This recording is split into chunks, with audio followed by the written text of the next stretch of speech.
tur ing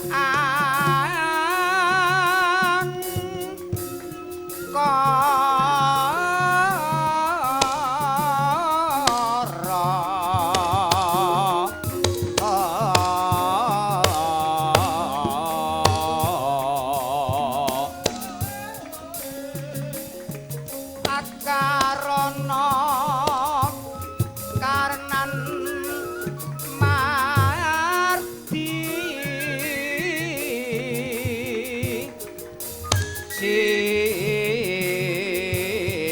siwi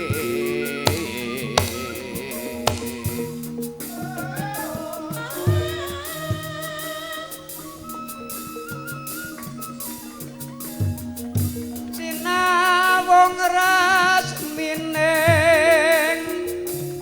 kidung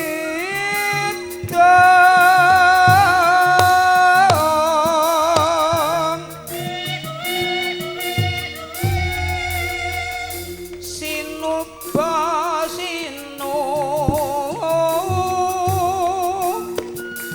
karta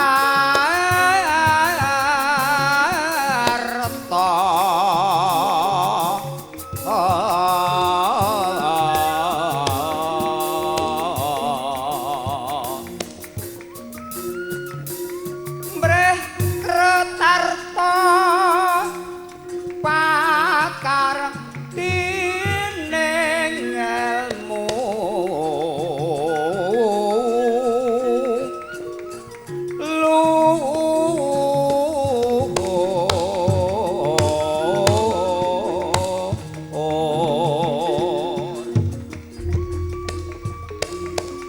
kang tumrap ing tanah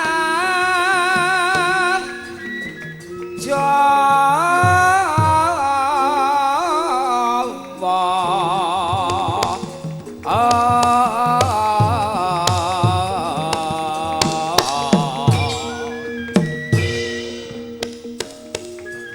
agama ageming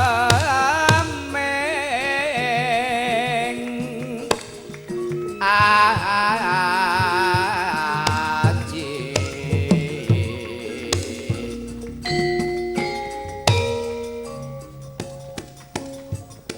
Yogyanira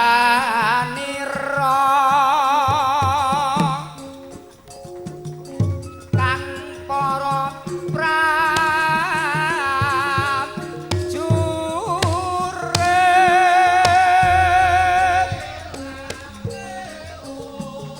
lamun bisa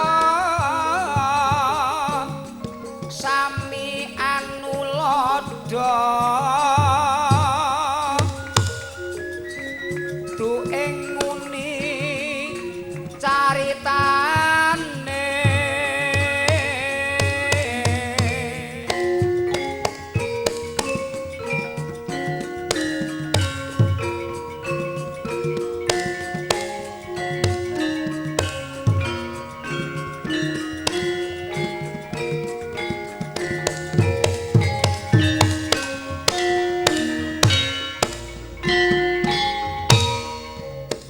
andel ira sang Prabu sastra bau ing maes pati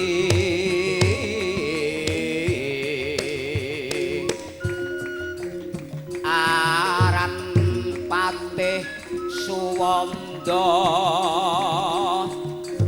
lelabuhan nipun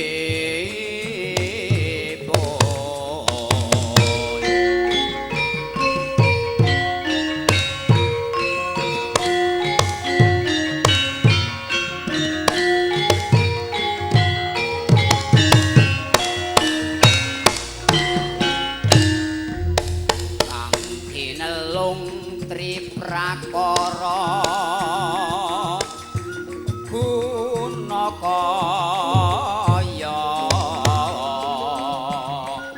parane kang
Sidun tanana wani anyabawa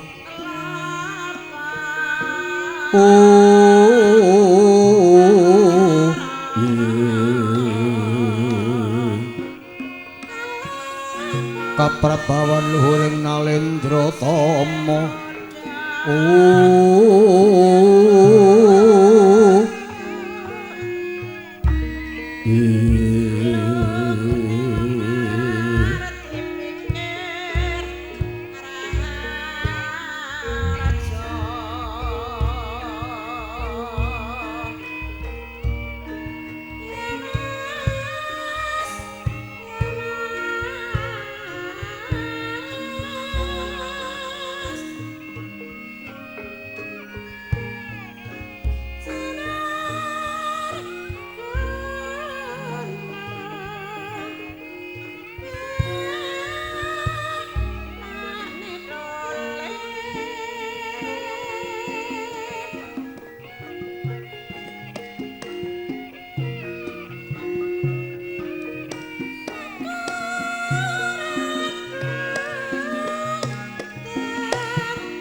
Lang-lang ramyang nengkang sasongko kumenyar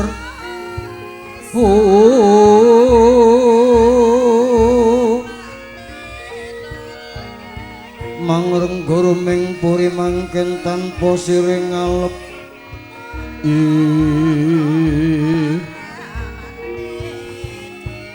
ingkang omah Mas Lir murubiring langit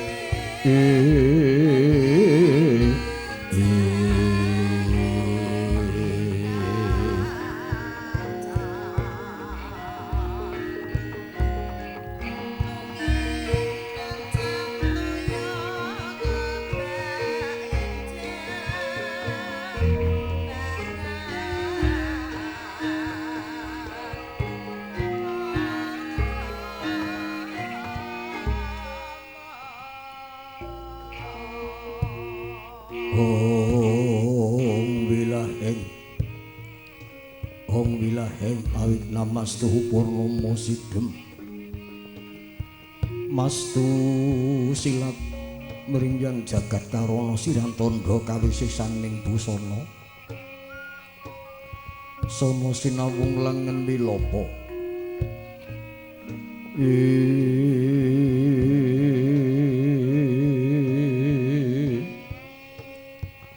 Sumasil stantur lampahing Buddha jinantur tutur katila tetela leteng paradya winasita ngupama prameniskara mangka kang tuming jaman purwa pinardi lamang lalata winisudatra ingkang dinama dama panggung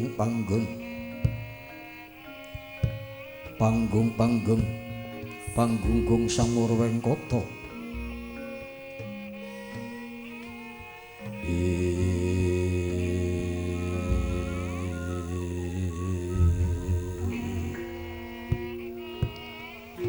Suwurup Data Pitana nenggih negari pundi ingkang kaeka Adidasa Purwa. Eka 1 Adilenewe dasa 10 Purwa jarwaning wiwitan. Ing kono kathah negara kasenggo ing bumi. Kasorot ing akasa ginapit samudra. Rinengga rengga katinggalan gono raras. Nanging adi-adi ning garbong Gubita kang minangka murcit ing tekawi. Ora kaya ingkang wonten negara Ngalengka Diraja, ing negara Nglengkapura. Marmane praja Ngalengka Diraja minangka bebuka. Upama 100 ngupaya kalih datan wonten aden 1000 datan jangkep sedasa. Ginunggung para agung sarjana lan para winasis yektine jagat tanpa tanding. Ora mokal ing kono menang den Pecana negara Panjang kelayan Punjung. Pasir wukir gemah ripah loh jinawi basa karta tata lan raja. Panjang dawa pocapane Punjung dhuwur kawibawane yen to cinengkal dawaning negara dhuwuring kraton kalah lan dawaning pocapan luhur kawutamaning ratu. Pasir wukir pasir samudra wukir gunung. Lungguh papaning kraton Ngalengka sayekti ngungkuraken gunung geni lemah gamping sela karang. Nyaringaken karang Tegal nengenaken pesabinan nganyuwung samudra. Loh sinawi lemah kang tinumpanganing banyu. Dayane tulus kang tinandur tukul kang tinancep werdi dadi wiji kang sinebar. Tuwuh merembaka ijo royo-royo lumintir pametune. Pala kesimpar, pala kependhem, pala gumantung lan pala wijo. Satemah bisa nyukupi kabutaning praja Ngalengka Diraja sakukuban. Lunyuning tembung ana wong tani nandur pisang. Bisa tukul godhong sutra. Pupus cindhe bogole kencana ya dadi lan sugiye. Agema aripah tetiyang ngamung dagang layar candak kulak ngupaya bebaten siang dalu lumaku tan wonten kasangsayaning dalan. Pawong mitra siji bangsa beda agama kawruh lan pinemune. Parandene tinampi waton ora cengkah marang adik-adiging bangsa. Aripah para kawulaning ratu ingkang gegriya yasa papan panggonan Bali Wisma candrané katingal bibit arempit. Tepung trite saben cukit sambung blandar tumbang latar jejel uyel-uyelan. Kartora harja tepi saking parang muka tanpa telakuning Durjana. Akeh tukulaning para sarjana pandhita kang gentur tapane wiku kang putus ngelmune. Arharja para kawula mungkul marang pakaryane dhewe-dhewe. Datan wonten alok cecengilan wadan winadan cacat cinacat sapa aruh. Katinggal guyub rukun sayuk saeka kapti golong giligi ngrasa njunjung marang kawibawaning negara Ngalengka Diraja. Katitik para muda dadi kesumaning bangsa. Prajurit dadi beteng negara. Para pandhita mulang ngelmune, para kiai mulang santrine, para guru mulang muride.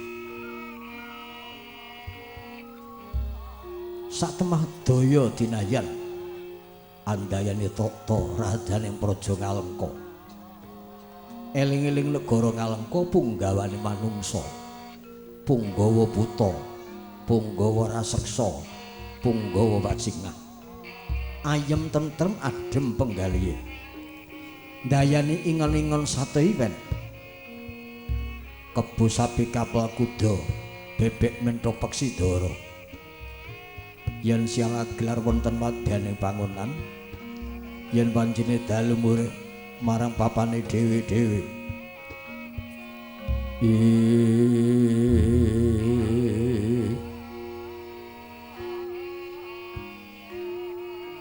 Yen to kang turut bebasan turawarna kurang denya kapareng anggurumpaka basa.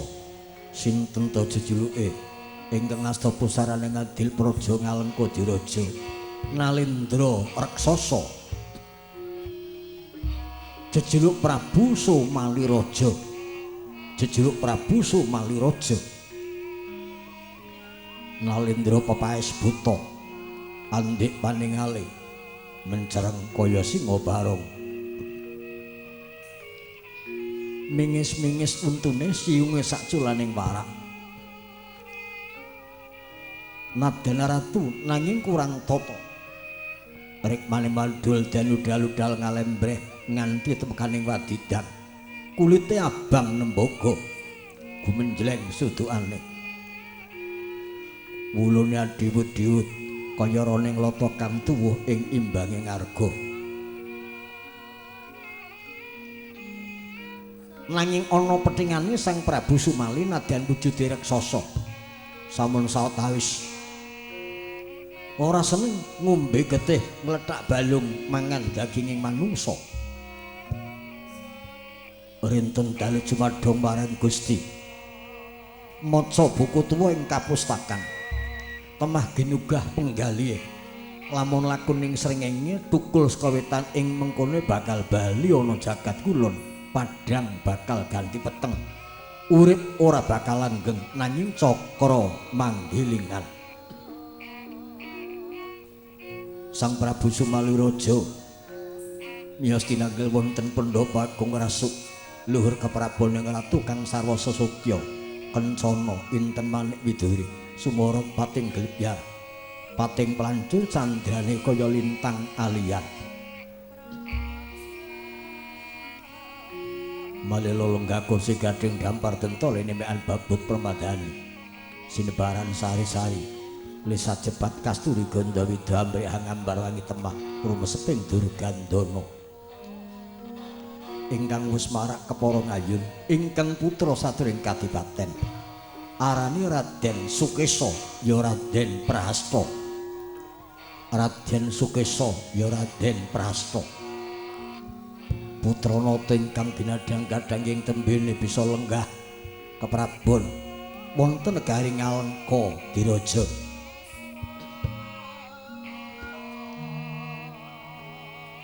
Asta ngapurancang tumungkul ambare kelu ndedhegu jemku.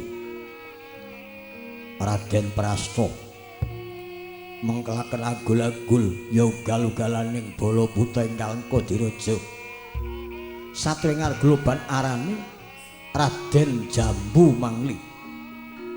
Arane Raden Arya Jambu Mangli. Jlegodra kaya singa barong lembereh wetenge.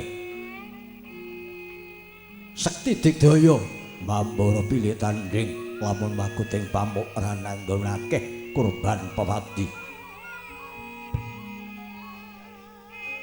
Ora mokal blereng lamun nyawang marang Raden Jambu Mangli.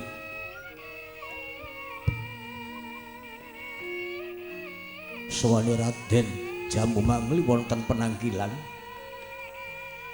mengkeraken abdi dalem ing katemenggungan.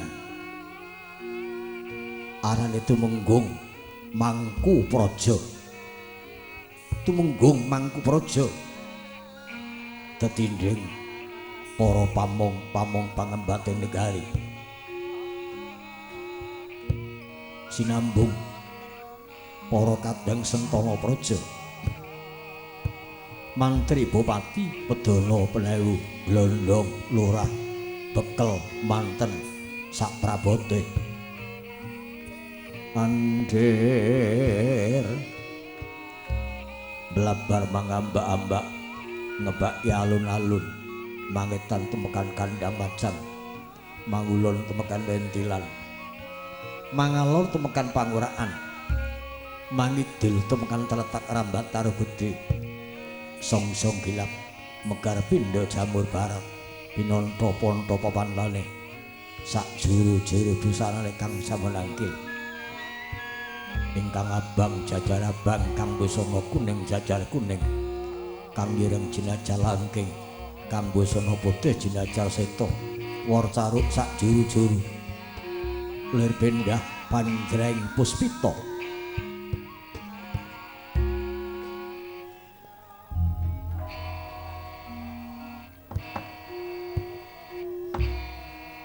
tidem permanem tanono kang wani anyabawa ora besir permanem gegodhongan datan wonten obah samirana tatan keparing mampah lamat-lamat abdi dalem kriya gemblek kemasan imbal gantiya pating careng klong pating careng kling anganyet-anyet lir pindah mandiraga yayah gamelan lokananta saking kasuwargan Sang Prabu dereng kepareng medhar sabda ing semukae mengen jroning galih kaya surya kalinganing mendung menggalaken putra dalem Sekar Kedaton kang wis ngancik Remaja putri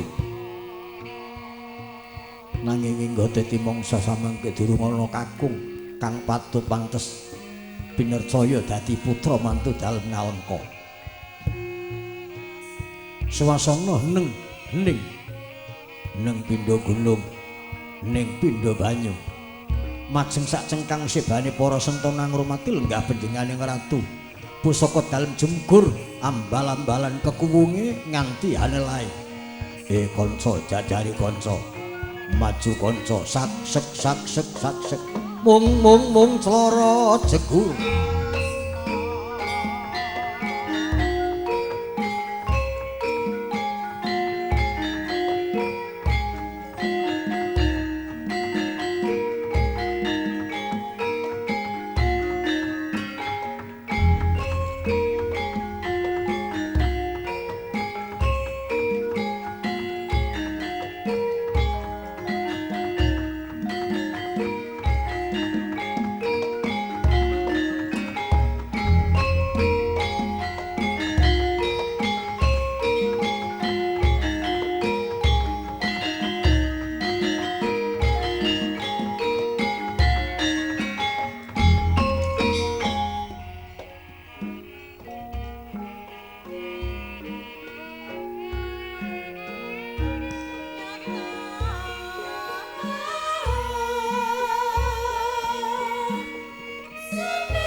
Sritinon ing pasewakan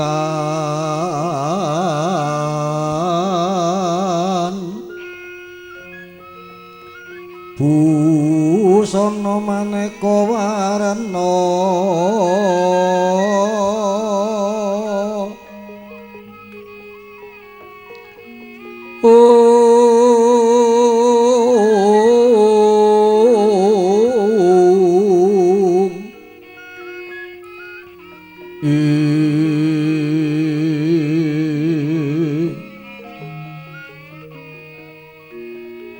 sebab puspiteng udyana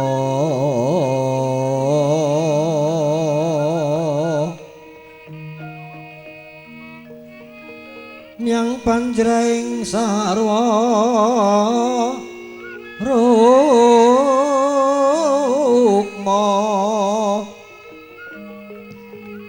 renggeng manik narawata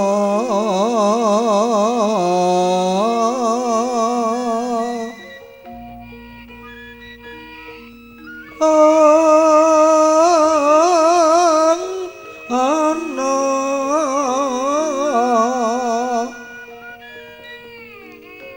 apa prabanya kang sumirat kang sumirat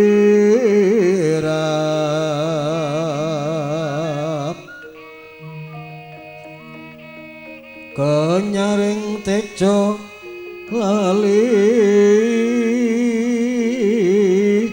weran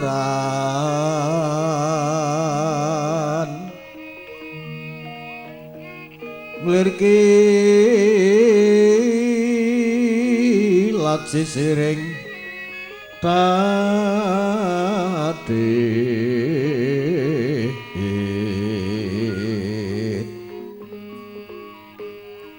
bimbo kekondo mringing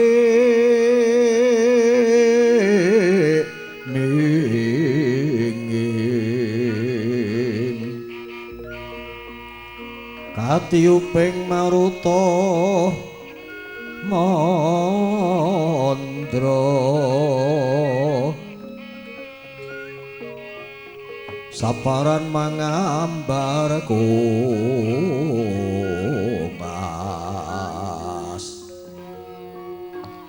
angebeki jroning pasewakan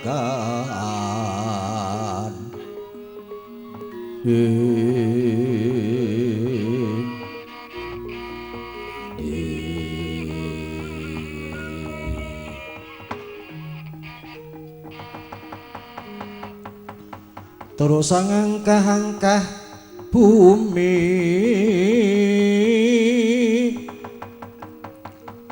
muripun jul mandiri priyangga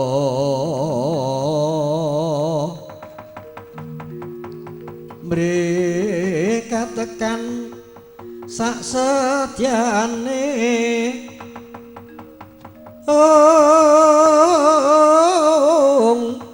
nanging angiwakna sujud manembah yang murba gaib bles laknat lan maksiat iku dadi dewanipun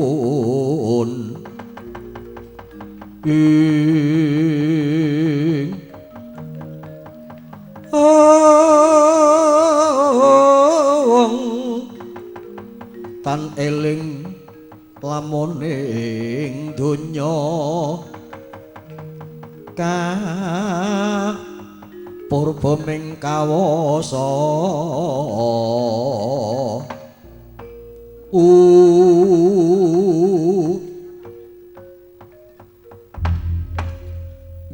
pangestu ngormani jagat wasisaning Dewa Bathara. Oh putraku Nger.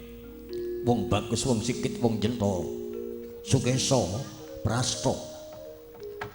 Aduh ndak awe caket saya ndak raketake ngersanipun Bapa Marmani kuwi anak anunganing kita kang patut pantes tak golo-golo dadi jago tumrap negara Ngalengka Kulup Sukesa Aulana nggih Kanjeng Rama nimbali ingkang putra sawetawis kula nderek ngabiyantara wonten parpatan Rama kalih saking Sambekala sawanipun ingkang putra kuling kadipaten yo ngaturaken sembah pangabekti kula konjuk ngandhaping sampeyan dalem awulana nggih Kanjeng Rama Prabu.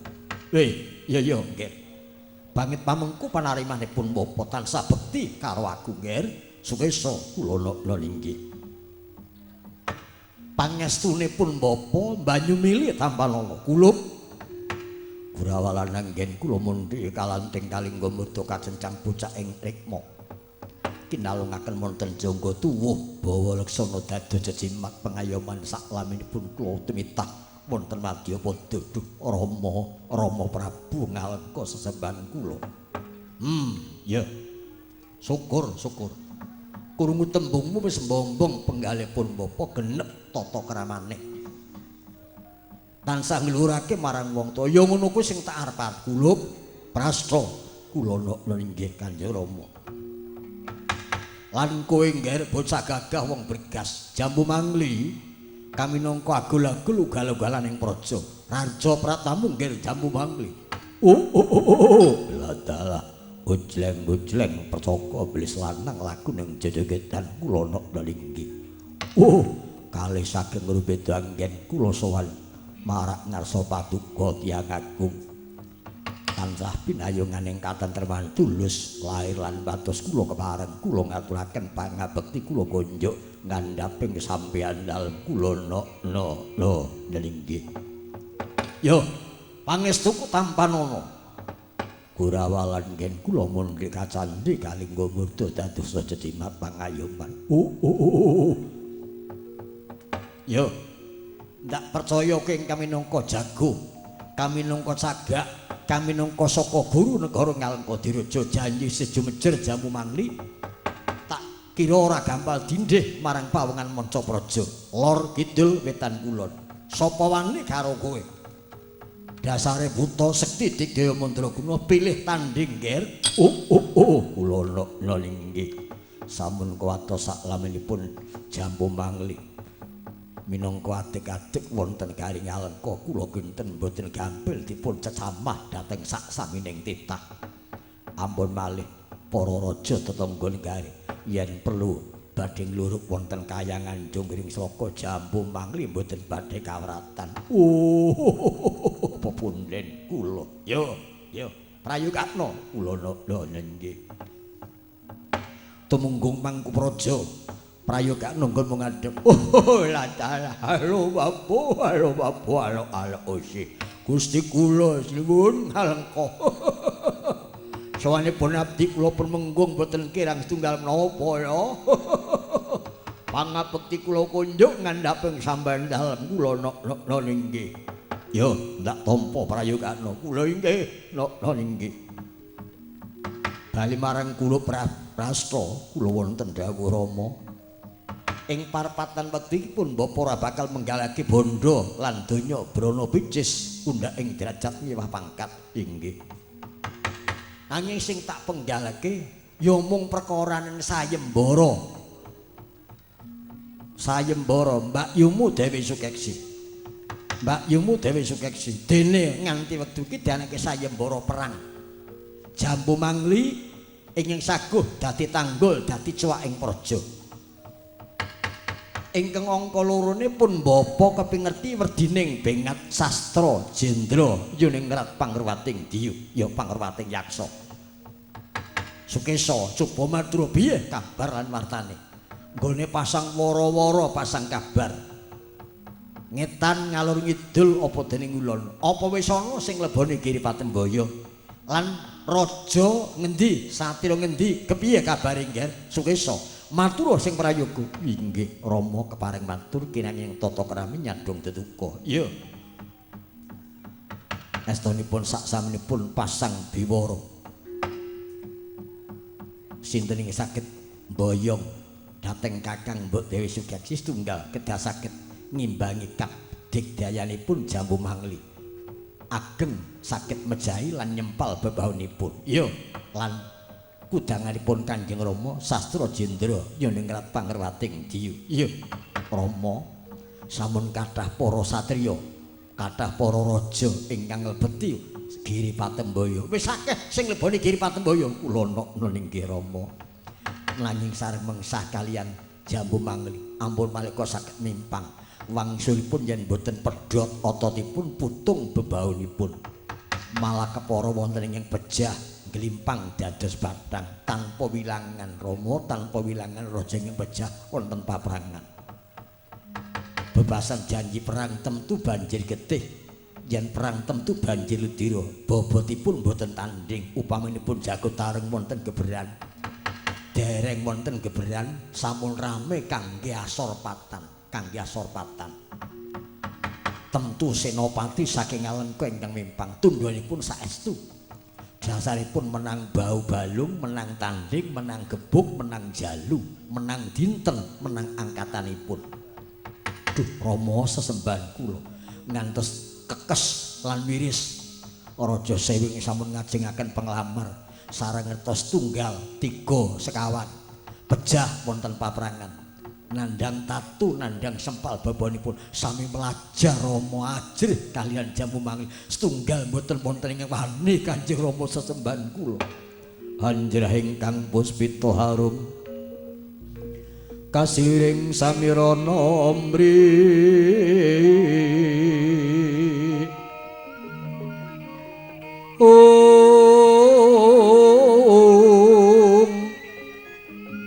Sekar kadung kung asmawera rasrenaning triya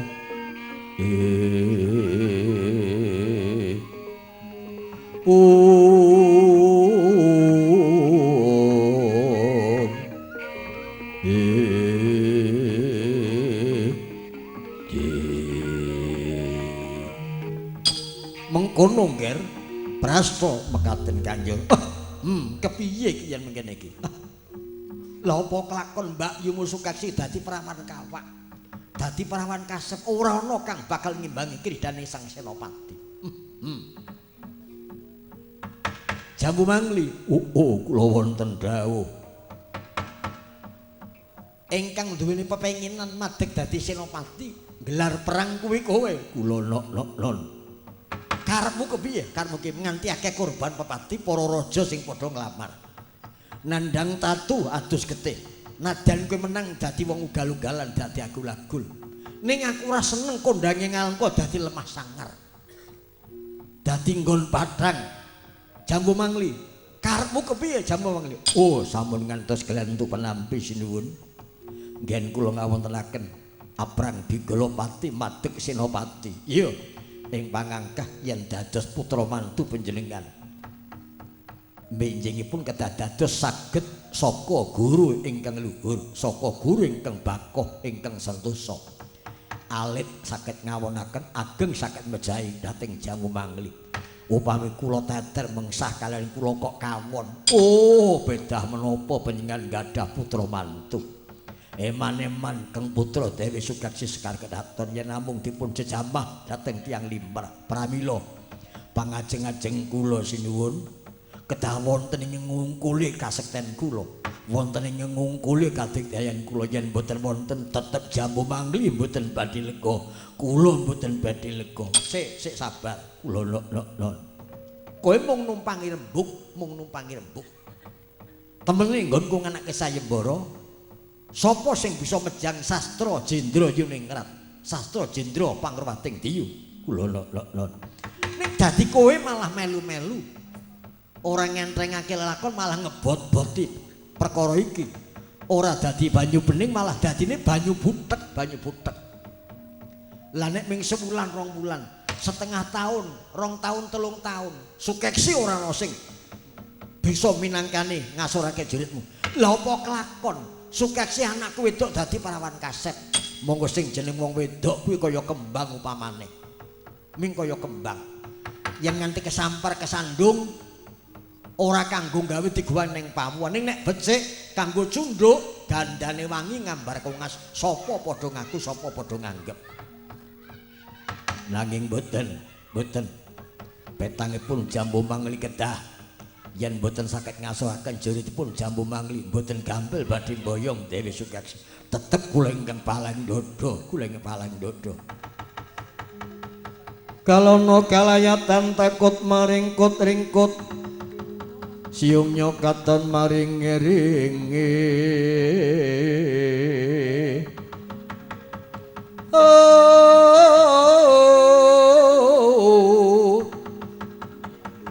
Sisa Prabowo kang mawa wisa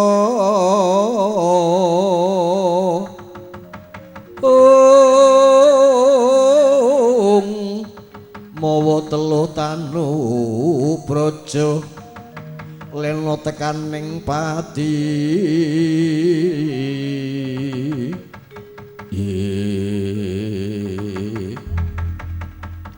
mangkono aturipun Arya Jambu Mangli palang dodo puguh beguguk Mukutawaten ora bakal mundur lamun tanpa wonten kang bangkit ngimbangi kasektene Sang Prabu Sumaliraja ewuh ing pambudi nggone menggak marang Jambu Mangli awit idu tiba ora bakal didilat bali meneh wong sak pendhapi mung tidhem lan permanen tanana kang wani nyabawa ajrih marang panjenenganing ratu Gandya Winursita katungga geger pasiwakan njaba pihak ngarsa tangkeping samir kaya gabah dene entri kaya sapu bodhol suwe ana cahya saksodo lanang manter wonten ngawang-awang ilang gebyaring cahya mandheg wonten tengeng alun-alun negara Ngalengka ana pandhita tuwa pikun teken janggut suku Jaja dadi alok kang padha ngadhep wonten madani Ngalengka diraja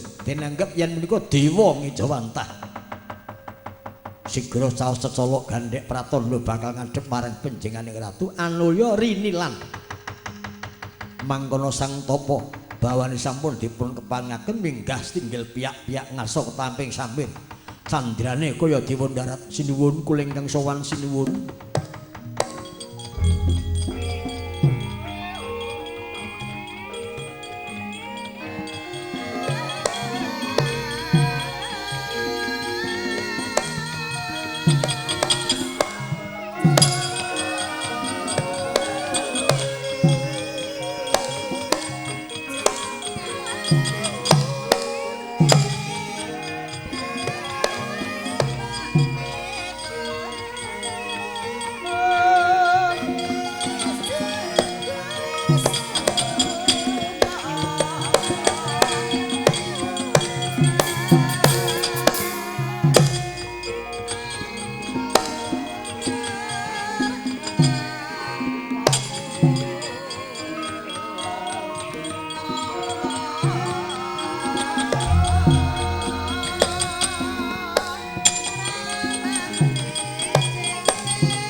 sawusnya lenggah setata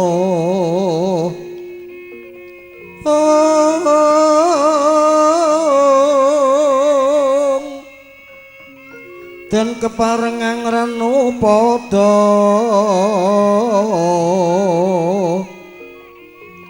padaning Sri Narapati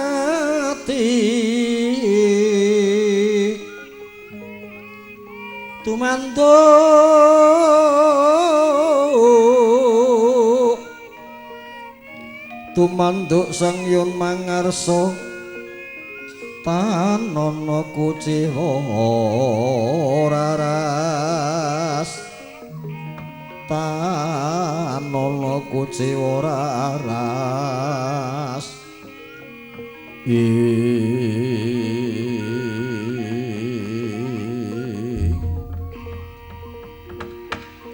sawetara ganing ingsun permanen ana tamu ndawes padake wujuding pendhita ning kok bareng karo raksasa mangke sang matapa kang kanberawu katuran kerajaan rawuh pinjenengan wonten negari Kalengka Diraja Wastaga mina pregantil buntut desa inggih sinuwun Ngalengka raharja lampah kula niskala mboten wonten alangan setunggal menapa kepareng kula ngaturaken taklim kula kunjuk ngersanipun sinuwun Prabu Ngalengka nggih kula tampi dawa sami-sami kawula nuwun inggih bawanipun dereng tepang dereng srawung saking pundi lan sinten ing dados asmanipun inggih tebih papan padunungan kula saking negari Lokapala saking negari Lokapala inggih ingkang sudi mestani nami kula Begawan Wisrawa inggih lajeng ingkang wonten inggih sinuwun kula ngaturaken pangabekti kunjuk ngandhaping dampar gading kula yo tak tampa kula ingkang kepareng nderek ngawal Gusti kula Sang Begawan Wisrawa abdi dalem keset Lokapala abdinipun Gusti kula Prabu Danaraja kula dikya Samparawan kula namung nderek Gusti kula Sang Tapa ya prayogakna inggih saksamunipun prayoga lenggah nadyan dereng aso napasipun kanca gedodor dereng kobranan cetaken sumengka sengka manah kula daya bakan ngertos kepareng rawuh wonten Garing Ngalengka wonten wigatos menapa yen sanes kegolong wadi monggo kula aturi paring pratelan wigatosipun menapa inggih sinuwun matur kasinggihan yen sampun kepareng matur kirang tata kawula nyuwun pangapunten mboten dados menapa monggo inggih sowan kula wenungsa panjenengan ingkang sepiye nderek pitepang antawisipun negari Lokapala lan negari Ngalengka Diraja Lokapala ingkang lenggah keprabon anak kula pun Danaraja inggih Danapati Nalendra Lokapala inggih menika yuga kula inggih rening boten saged marak sowan piyambak ngersa panjenengan nderek tepang yuga kula pun Danaraja ngaturaken sembah kunjuk dhateng sinuwun Prabu Sumali kula tampi mangke kondheripun mugi tansah manggih-harja lan ingkang putra pun Danaraja inggih Dungkap ingkang angka kaping 4 sinuwun Prabu Sumali kula badhe nderek nyen prisa menapa leres yen panjenengan gadah sekar cepaka mulya ingkang tuwuh wonten Kedaton Garing Ngalengka sekar cepaka mulya inggih yen panjenengan saestu kagungan sekar cepaka mulya badhe kula suwun badhe kula pethik kula boyong wonten negari Lokapala minangka Srana cundhuk kamuktenipun anak kula pun Danaraja. Maksudipun ngiglaning Rembag menapa leres yen pingan gadah yoga wanita sekar kedaton ingkang naminipun Nini Dewi Sugaksi. Leres menika anak kula, menika yoga kula. Leres inggih. Yen kampen kepara nyata sinuwun kepareng kula dados tiyang sepuh ngebun-bun enjang jejawa sonten. Nglamar ingkang putra sekar kedaton Sugaksi badhe kula dhawuhaken kalian anak kula pun Danaraja Nalendra ing Lokapala. upami dipun tampi penglamar kula upami sampun gadah penggalian bakal mukti bakal kepenak mboten dawah dhateng Kasursari nanging dawah dhateng Medikrikil ingkang wigatos embat-embatan ing mangkenipun badhe dados tetungguling narpa dayita tetungguling para kenya wanita ing negari Lokapala epen-epen anak kula ngenger ngiyup dhateng kawibawan panjenengan ewudan yen wonten pamundhut menapa yen saged kula aturaken dene yen boten saged inggih namung nglenggono manah kula dados nglamar anak kula Dewi Sukeksi inggih pun dhawuhaken yoga panjenengan inggih nggih nggih Laras Sukeksi yoga kula inggih mekaten nggih wah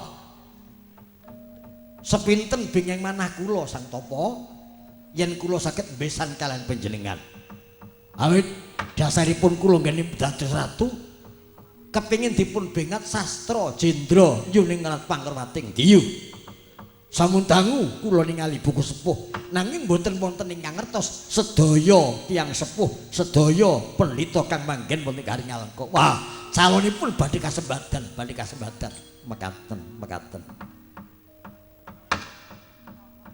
upami ketampiran ing kula midhanget kabar yen menika wekdal negari Ngalengka dipun wontenaken Giripatem Mbaya kalih cacahipun kula ningali wara-wara wonten pojok ing alun-alun setunggal Pancakara kalian gegedhuk Ngalengka kaping kalih babar sastra jendra Yuningrat Pangkerwating Diyu kula minangka warnanipun anak kula makili anak kula pun Danaraja ingin badhe mlebeti Patembaya kula panjenengan sagah kula sagah wah nggih sampun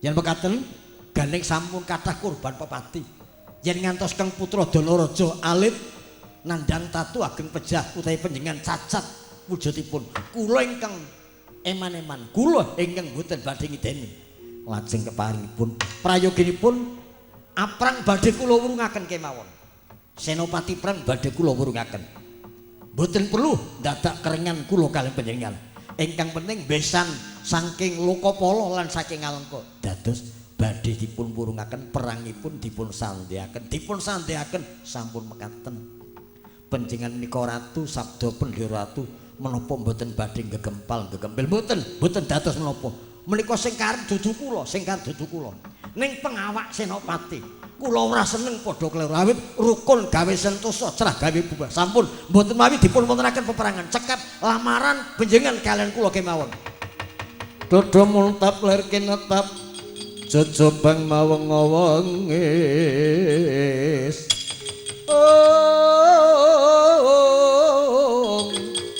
kumedha padoning lathi netra kocak ngondarandir kumir wis pucuk ing rawis idep nyotan mangala cakra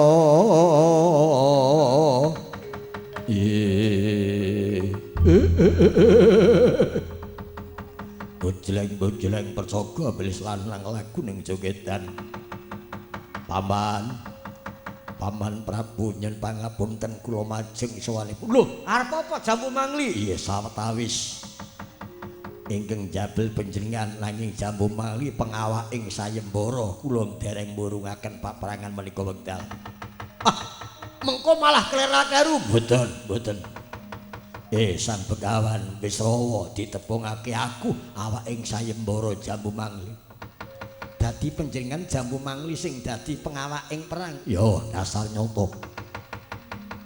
Keparenge wektu iki ora bakal ndilat idu sing wis tiba. Ora bakal nggugurake karep nek panjenengan arep mboyong Dewi Sukeksi adikku kena. Ndak iteni. Nek cilik bisa ngalahke gedhe bisa nyempal bauku.